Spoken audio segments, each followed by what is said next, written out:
آیا یک نویسنده غیر مسیحی یا اصلا یه نویسنده عاشق ورزشه.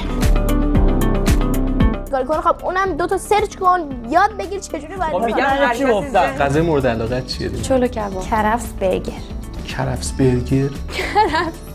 نه شعار همین اینه، یکی برای همه، همه برای یکی. آب بخورید بچه‌ها. آب بخورید. فکر میکنه این چیزا جالبه. برای ما هم همیشه همه چی جالبه. غذا. هایلایت قاسم نفهمید نیست مثلا مثلا من. برو چی نیست حالا؟ متفکر. عاشق علی کوچولوه. میخنده. ولی اون خنده داره. عاشقانه درامز رو تمرین میکنه. برنامه‌ام کات میدی تون.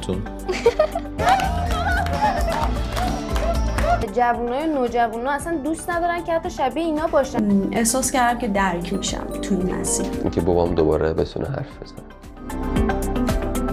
فامیلم و دوستام خداحافظی میکنم و تا جایی که میتونم باشون وقت میگذرونم. راستشو بگم این آخر هفته از اون آخر هفته‌های باحال بود. رفاقت و سلامت و مهربونی.